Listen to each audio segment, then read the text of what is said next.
So today's episode is going to be a little bit different than most because we are having a community conversation about what it means to be sober curious. So today you're going to hear a conversation with me and Jody Sidel, who is the owner of a non-alcoholic shop in Richmond, as well as clips that community members sent in about their relationship with substance over time.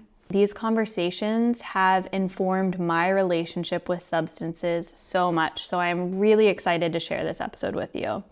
And after this episode, if you want to continue exploring what it means to be sober curious and want to try having a new relationship with substances, there is a link to a PDF in the show notes that is full of tips and guided reflection questions to help you explore your relationship with substance and to support you in having a new relationship with it.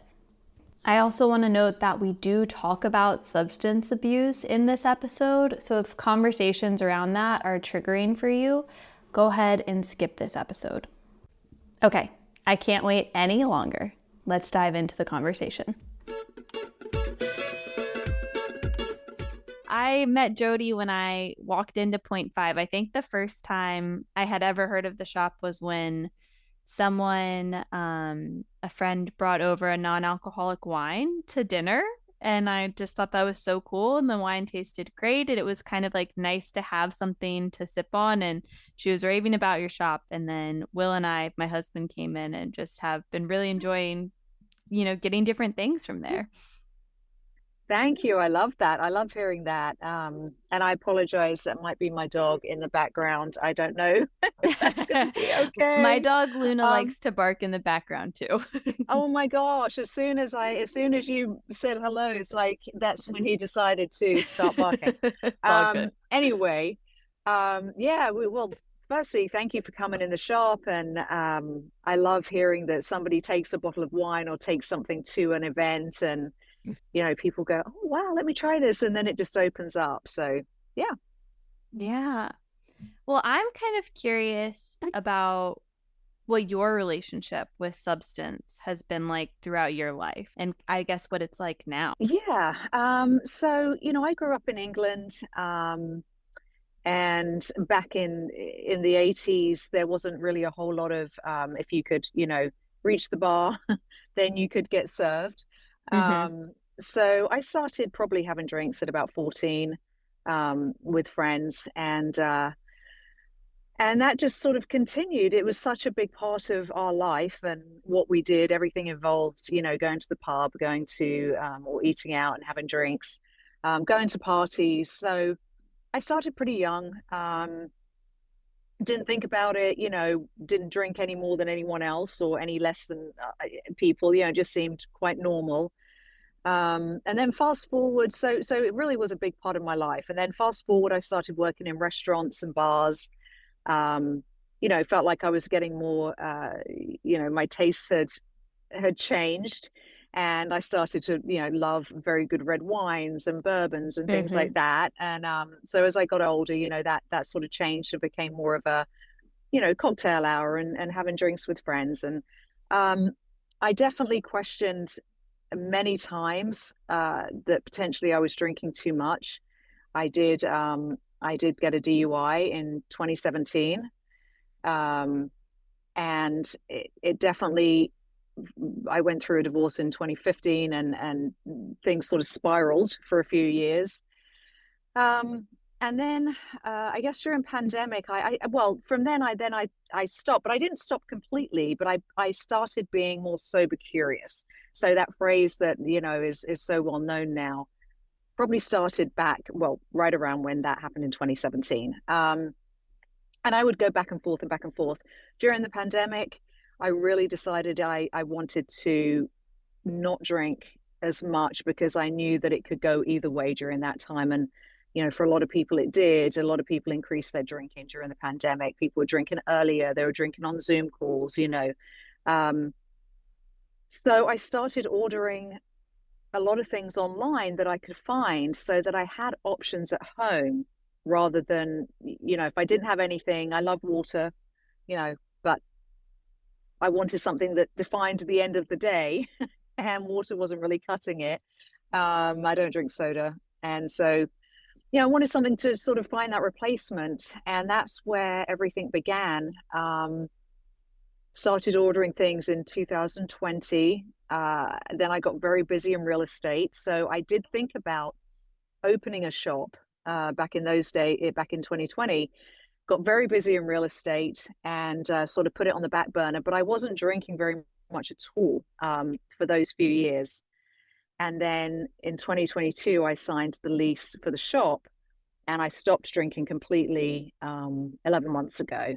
So it'd been sort of a wind down, wind down, wind down for 3 years, where maybe I was, I don't know, having drinks maybe 15 times a year, Mm-hmm. to just stopping completely. And but it's something, I actually found a diary which I think is so interesting from when I was 27, and I'd actually questioned my drinking back then.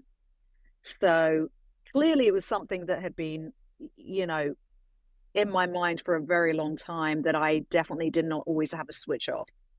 I definitely, wanted to be the life and soul of the party. I wanted to hang with the guys. I, was proud of the fact that I could really handle my drink and, and all those Mm-hmm. things.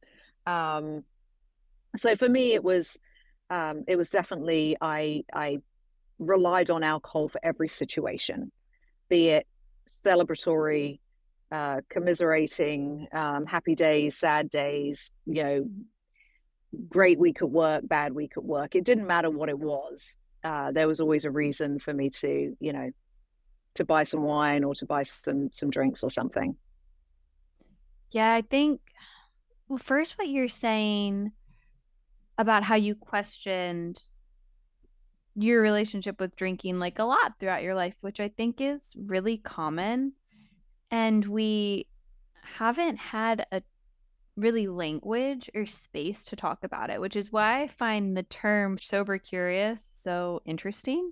Um, I had never Mm-hmm. heard it before until probably like maybe 6 months ago. Right. And I'm curious, what does sober curious mean? What's your interpretation of that?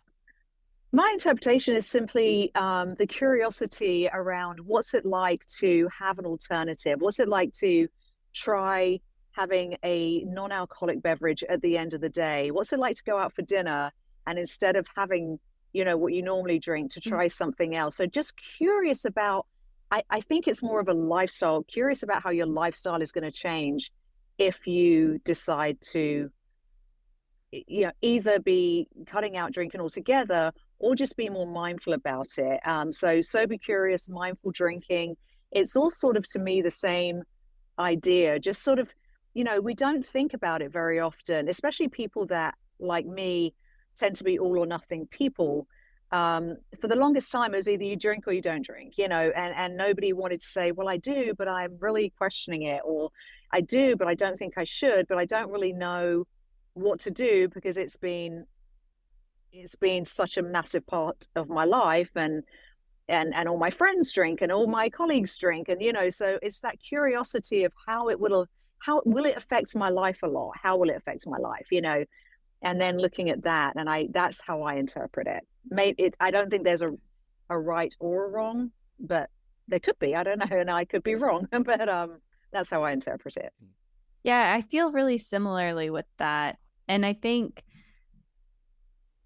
maybe there just hasn't been, it's just been such a societal norm for so long. Like people used to have beer breaks at work instead of like a coffee break because that was how you could have like a clean beverage, because water wasn't Mm-hmm. purified then. It was like so there's a long history of alcohol just being ever present and seen as this like, hey, this substance is okay. It's quite expected to be used. Whereas Right. other substances aren't, which I find really interesting.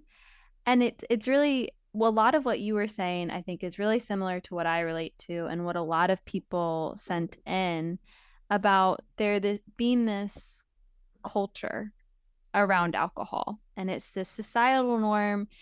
It's something that, that's how we engage socially with people.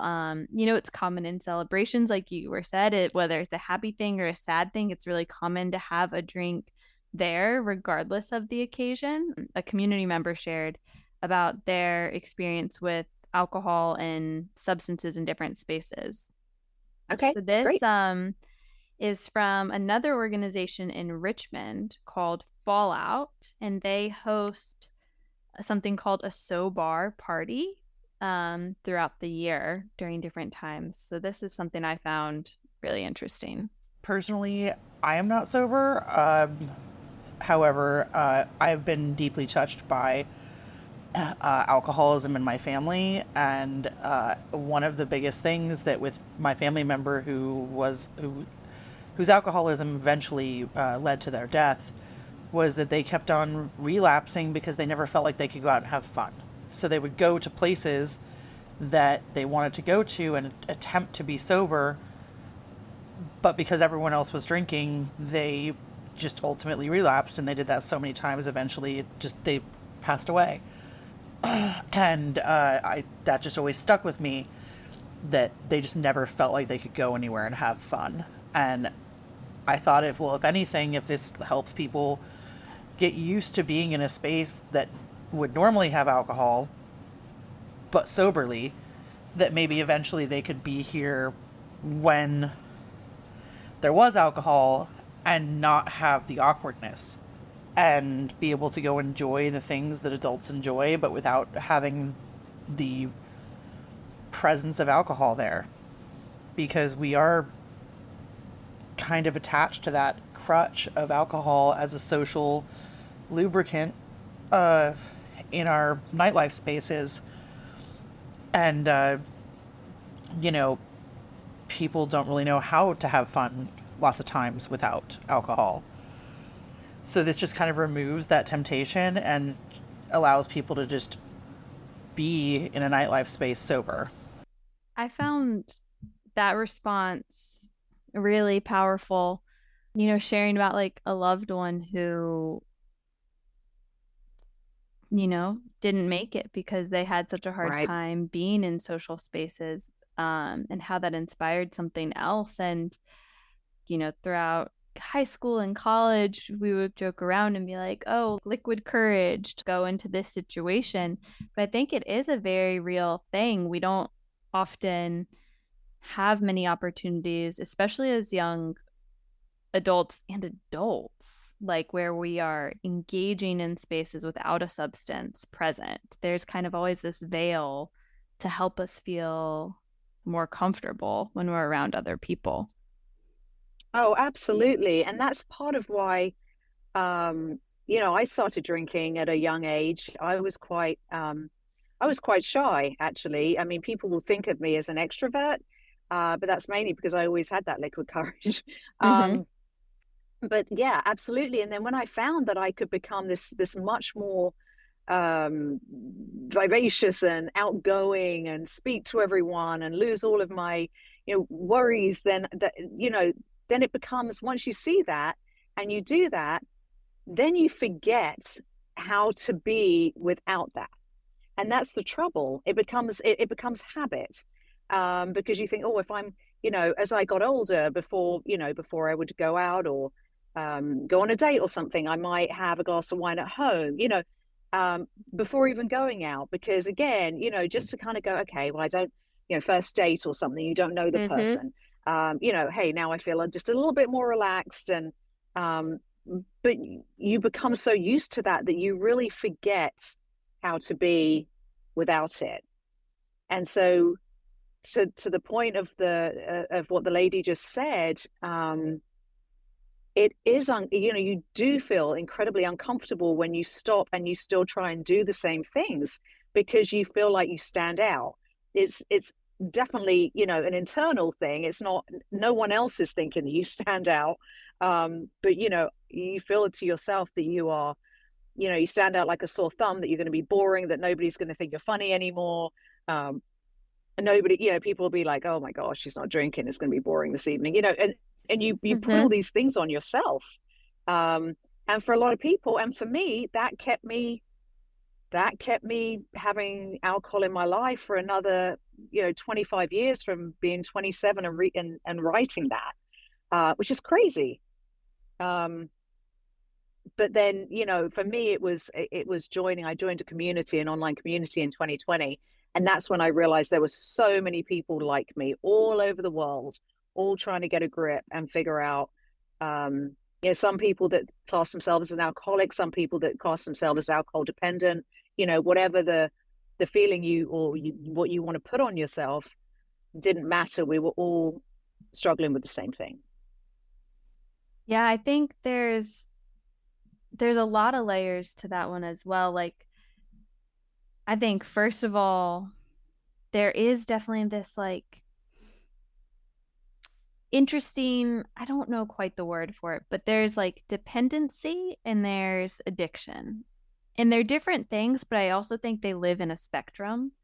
And I think that Yes. on some level, most of us have some sort of dependency towards a substance, right? Whether Right. it's like coffee, even, or these other drugs that are, present in our world that we like turn to for different things. Right. And it's curious which ones are like okay to use and like societally normal and which ones are seen as not that.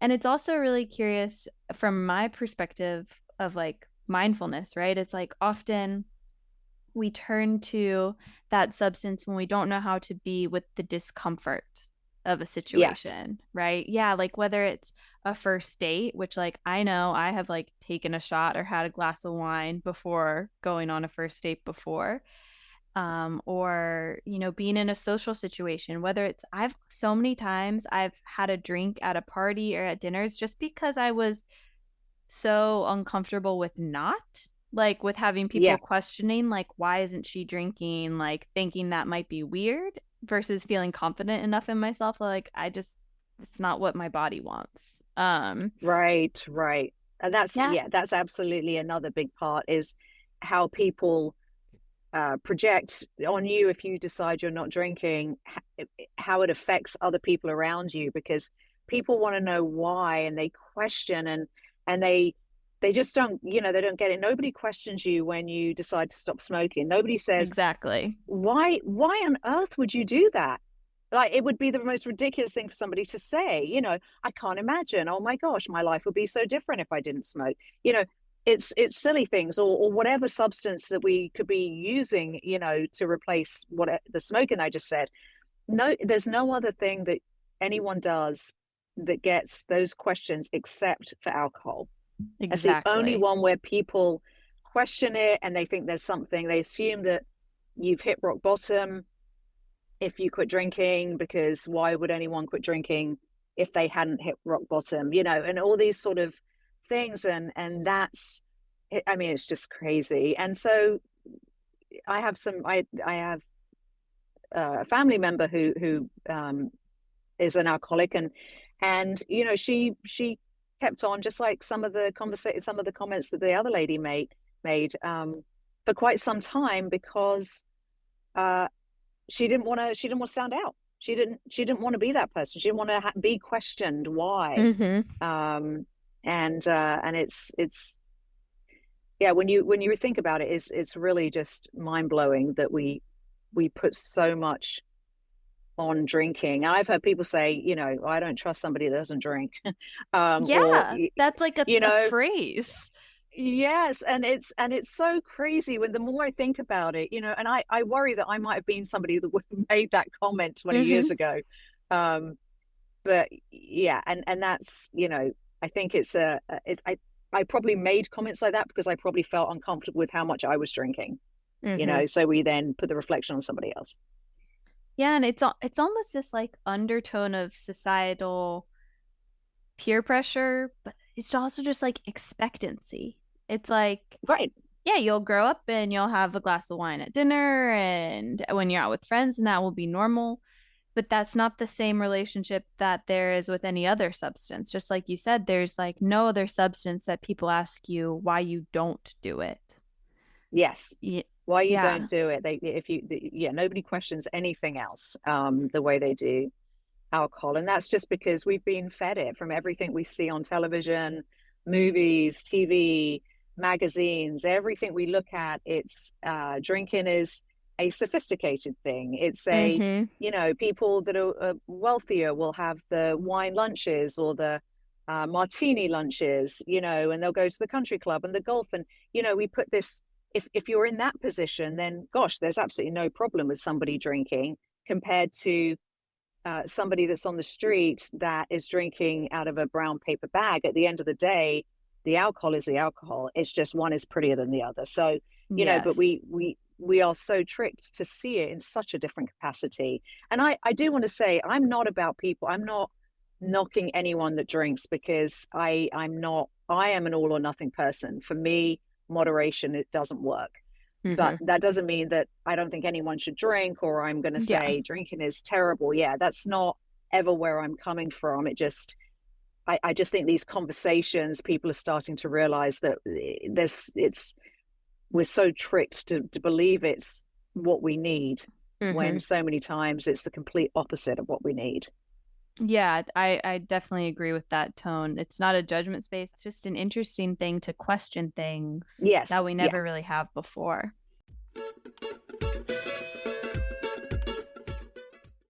So, if you are feeling sober curious or exploring your relationship with substance, I have created a special PDF to help guide you through that journey. So, if you're questioning your relationship with substance and want to know more support on maybe trying out a dry January or what it means to be sober curious, go ahead and click the link in the show notes to download the PDF for some extra support. Also, I know that January has already started, so if you are interested in a dry January or being sober curious, know that it's never too late to start. You can try a damp January. That would be a very sober curious thing. Or you could even start your dry January today. So just some ideas, and don't hesitate to download the PDF. There's a link in the show notes for extra sober curious support.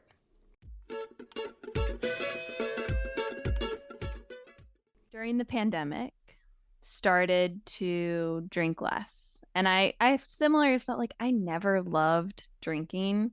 I think the most fun I had with it was in high school and college. I liked it less. In adult life, I liked it less.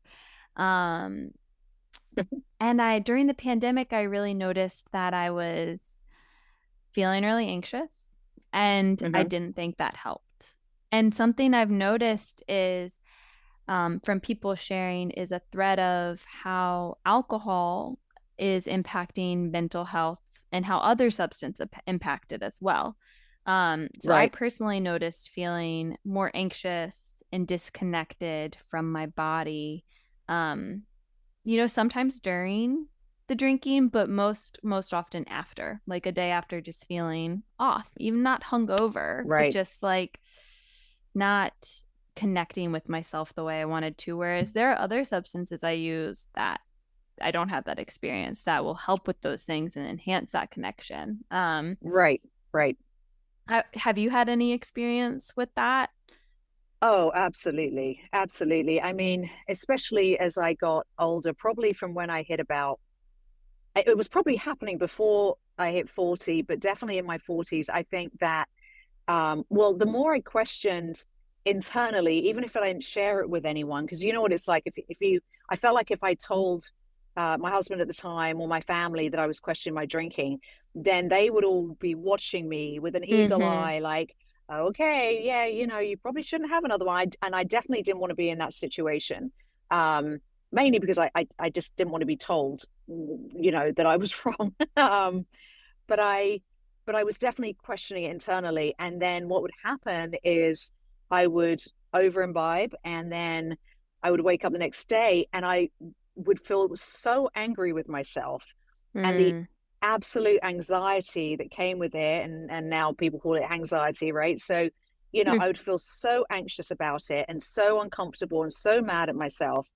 And I'd be my own worst, nobody else had to tell me that I'd had too much, because I was already beating myself up about it. And then, but then, of course, to get rid of that anxiety, you know, that evening or the following evening, a drink would temporarily get rid of the anxiety. And then you're Mm. just in this constant catch-22 situation. So you're just going round and round and round in circles, and then it becomes almost debilitating because I would be so upset with myself all the time. That's not conducive to me or my family or anyone else. So I want to add in another quick tip that has been helpful for me over the last year, is that instead of asking how or if this substance is harming you, ask yourself, how is this substance benefiting you? And let that dictate the decisions you make. I'm going to share a clip that touched a lot on what you said about this cycle of I think, again, it's different from everyone. There's a wide range that I heard from where some people, when they drank, felt a little better. And then the next day felt not as good. Some people, it was when they drank, they would feel more out of control from their bodies and more disconnected and more anxious. But I think a lot of the after effects was a theme. So I'm going to share 2 quick clips. I've been starting to be more interested, or I guess sober curious, about taking a break from alcohol to see how that really affects my physical body and my mental health. I notice I tend to spiral down the next day after I've been drinking, having more feelings of anxiety and just not feeling comfortable in my body. It's kind of a hard thing to stop because that's not the sensations I feel while I'm drinking. Not that I've really ever been someone that drinks to excess often, but it's just hard to balance the two because you might feel more relaxed the night that you're drinking, but the next day is just too much anxiety and not feeling really safe in your body. absolutely. Yeah, that sounds Absolutely. really similar to what you shared about kind of this cycle we toggle between of it's helping me and I feel relaxed right now and I kind of need this right now, but then the flip side of now I feel worse, and then the cycle continues. Exactly. Yeah. There's such a correlation between alcohol and mental health, and you don't have to be drinking to excess. Like she said, she doesn't. Yeah. It can be 1 drink, it can be 2 drinks. It's still going to have that effect the next one in your sleep, obviously, because the body wants more alcohol to get you up, and you're sleeping and you're going to wake up, and of course you've got the thirst, and you'll wake up anxious at probably 3 a.m, and then so then you try and go back to sleep, and then that anxiety is there twofold when you actually finally do get up, and then it stays with you pretty much for the rest of the day, and it's that it's a battle, and it's exhausting. Yeah, and I think for me personally, I during pandemic, when I was already knew I was anxious, I was okay, maybe I'm gonna just chill out, not do that as much for my mental health. There was a wave during the pandemic where I certainly did, because I feel like that's what the pandemic could bring out as well. But right.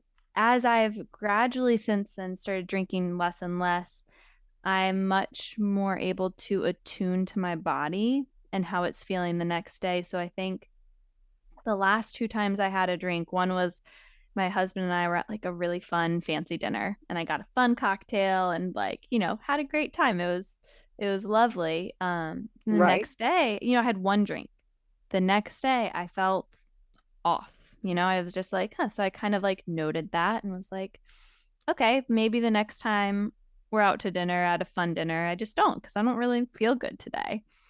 And then the most recent time I was visiting old friends from Nashville, where I used to live, and people I love so dearly, and we were having nachos and margaritas, and I was I haven't seen these people in forever. It'll be fun to just have a drink, and be together. So I have a drink, and I felt, fun and goofy and like myself for probably 15 minutes. And then after that, I started to feel disconnected from myself, from my body, from the people I was with and I was really bummed out because I was like, man, like I didn't even finish my drink and I like was so excited to be here with you and now I feel pulled away from you. So like kind of Right. noting that. And I think for me, these are things that were probably always happening when I would have a drink. But again, I was so used to it that, I didn't have the Right. ability to discern the difference because I didn't have an equilibrium within my body. Yes. Yeah. And I think, and that's exactly, and I think that's when you start having that sober curious kind of feel, you start paying attention to those things. And yeah, they were probably there all the time, but we were just used to it or you ignore it. But then the more you cut it out, I feel like you're so much more aware when you do go back. And that's what was happening. Every time I went back and just had a drink or something, I would feel just not in a good space at all. And I was so much more aware of it. After Jody and I had this conversation, I realized that what we were talking about here is called ABA experimentation. And that's when you try a behavior, then you take it away, and then you try it again. And when you do that, you can notice the difference of how you feel before and after. And honestly, I have been using that as I explore my relationship with substance, and it has been really impactful for me and is one of the primary reasons, probably the primary reason, that I don't really drink anymore. And when we're kids, before alcohol ever comes into our lives, we know how to deal with, things at school or, situations because we have no other way, and so we just deal with it. But then we have, alcohol comes into people's lives and then they deal with it with alcohol. So then we forget and we don't know how to sit with feelings, which is why then people pick up a drink because they just don't know how to be and want a quick fix from feeling sad or feeling, some for me, I get a lot of nervous energy. When things are going right too, and I don't quite know what to do with myself. And that's when I would be like, oh my God, let's buy a bottle of wine, let's have drinks, And now, it is uncomfortable sometimes, but I did it a long time ago, so I know I can do it again. It's just it's cutting out the alcohol is kind of the first part a lot of the time, and then it's kind of getting used to having to figure out those other feelings that we've ignored for a long time. Yeah, I had never thought about that. Like as children, you're exactly right. We do know how to deal with these big emotions. It's not expected that there's like a substance to Right. use to help you. It's like, no, you learn how to work through it. And as we're adults, we get farther and farther away from that. It becomes more and more the norm and more the okay to like having a hard time dealing with this. Try that. Well, it's the first thing people will say, oh, you've had a rough day, pour yourself a stiff one tonight, or whatever, it's the first thing. Oh my God, you've got, you've been promoted. Let's crack out the champagne. It's so integrated with everything that we do. So taking it away, you do have to sort of go, all right, what's my treat now? What's my, yeah. So it takes a minute for sure. Yeah. And I really hear what you're saying too about like how we're dealing with things and as a treat, like whether it's a good day, a hard day, it's nice to have something, some sort of like ritual to support you through that, right? And that ritual could be a wide range of things, but it's often alcohol. So, sidebar here, if you are sober curious and you find that you're craving this end of the day ritual, I recommend replacing that substance with something else. So for me over the last year, I have really enjoyed having sparkling water at the end of the day. You can even add some bitters or some citrus to make it feel fun, even some herbs in there. Adrenal cocktails and mocktails are a great replacement as well. And also tea. I always love having tea at the end of the day. So instead of focusing on taking away, think about adding in something new that's going to support you. So in this next clip, you're going to hear from a community member who shares about how substance support has been a part of their emotional processing of things. I also want to note that this next clip references sexual assault, so if conversations about that are triggering for you, go ahead and skip this next part, and you can look in the show notes for where to begin again. And there were times when I did feel like out of control, unsafe with my body, and I felt like having alcohol led to an increase in that sense of just like fear, especially being a woman, of like being out of control in your body. I've had experiences with just like sexual assault that had to do around drinking. The worst one, I actually was not drinking, but the other person was, and that, left a deep trauma. But yeah, alcohol was a part of my life, especially as a late teen and early college, and then marijuana kind of joined the show. My relationships changed. Yeah, early on it was definitely like doing it because other people were doing it and trying it and feeling a little sense of, connection increased, and also connection with my body felt better. After my big trauma, my sexual assault, I leaned on cannabis as kind of like a numbing and support for getting me through like a time of deep depression and anxiety and panic attacks.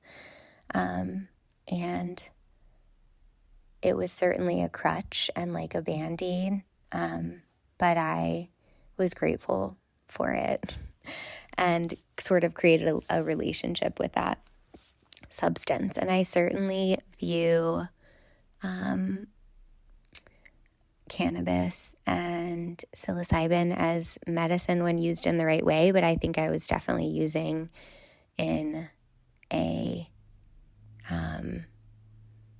not super healthy way. It was like, okay, I feel too many emotions and I don't know how to navigate this, so I need cannabis. Once I had a lot more support with my mental health, I created more of a relationship with cannabis where it was like, okay, I just, do this when I feel like I want to for certain reasons. Yeah, utilizing it in an intentional way instead of like a numbing.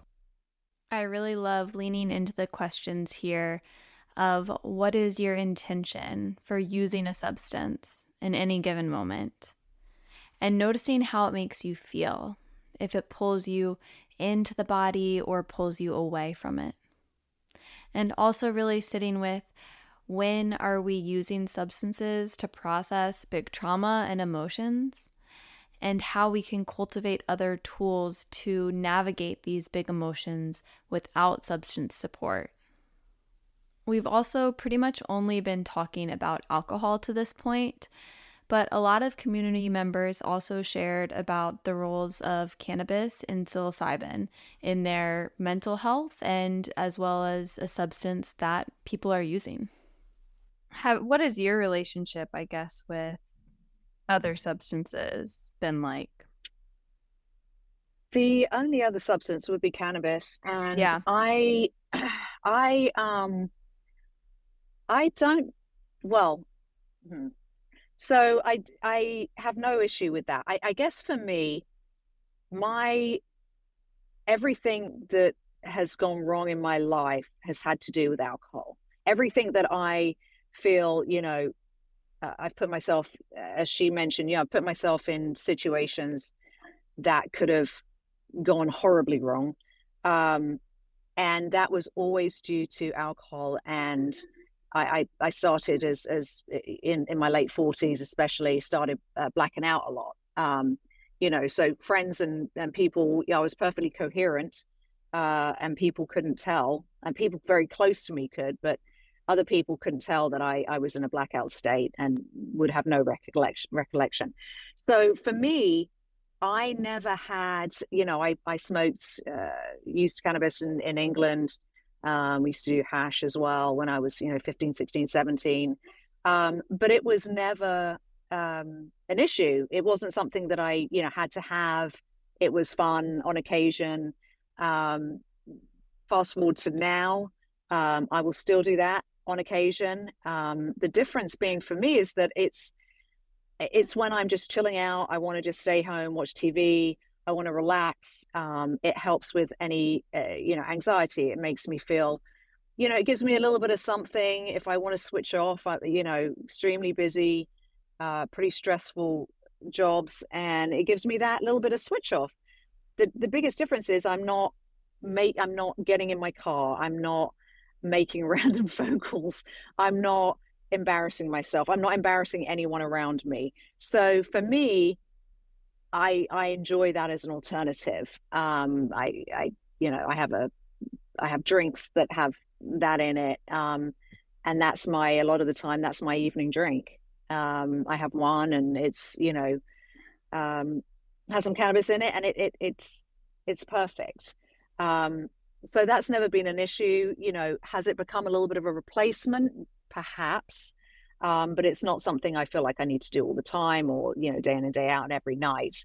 So I think when it comes to substance abuse, it all depends on, there will be people that will say to me, and people in the community, different communities I'm in, that feel very strongly that if you say you're sober, that means you don't participate in any mind-altering substances.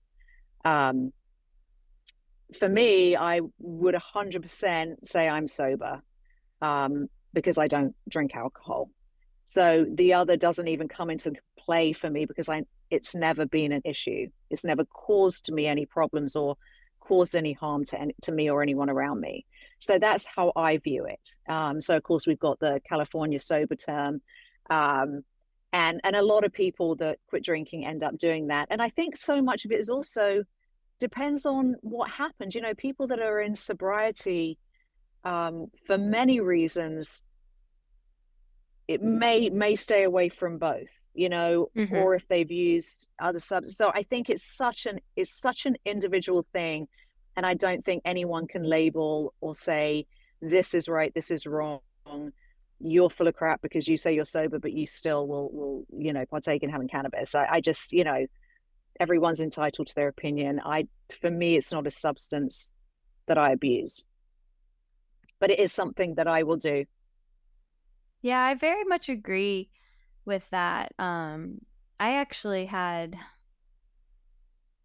a pretty big trauma around cannabis at a young age. When I was in high school, I was dating someone who used cannabis to really self-medicate a lot. They were bipolar, and it was a support for them, but to an unhealthy extent. And when they weren't able to, I guess, stabilize through that, they turned to harder drugs, and it evolved into a heroin addiction. And at that time, I'm 16. I never touched any of it. But my first experiences with cannabis were these really negative ones. And then that paired with society telling you so much. At least I knew my parents would have a drink here and there. But it was clear, like, if we caught you drinking, like, we kind of expect that. If we caught you smoking, like, you'd get in really big trouble. So in my head, like, Right. cannabis was this horrible thing. Mm-hmm. And then especially with my experience around it, that met what I had heard. My relationship with it evolved. I like started to dabble and get more okay with it throughout my life, but I definitely had boundaries of like fear of I couldn't be in a relationship with someone who used it because there was so Right. much trauma there. Turns out I married someone who used it regularly and forced me to deal with a lot of that. And it was so much discomfort for me because I was like, the fact that you do this brings up so many triggers and trauma for me. But it was a gift to have to work through it. And I got to experience forming my own relationship with cannabis. Mm-hmm. And at first there was a lot of anxiety because it was related to these past things. And now I feel like I know how to regulate like just the right amount to feel way less anxious, way more connected in my body and people around me.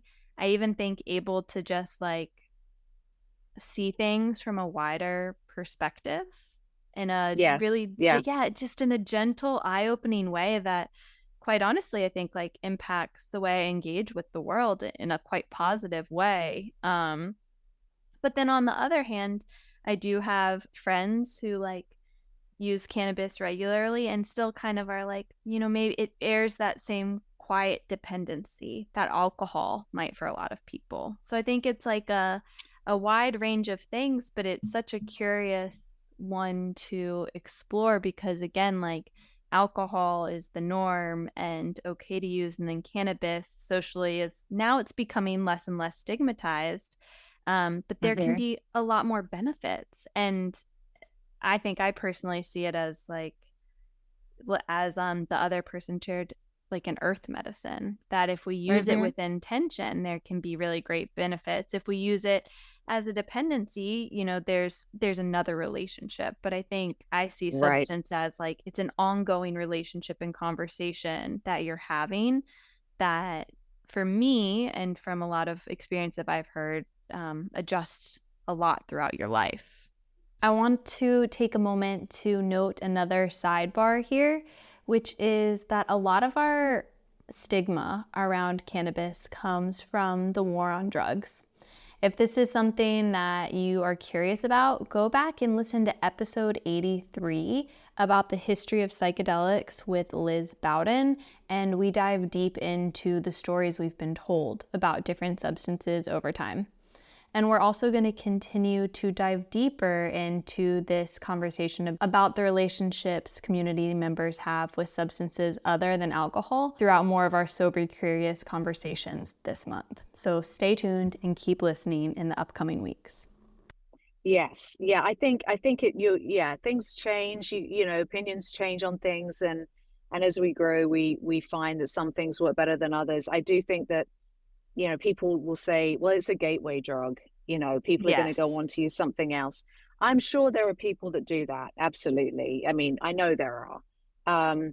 I think if any time whatever you're using, if you get really worked up because you don't have any, then it's become more of a dependency than you chose it to be. But I also think that it's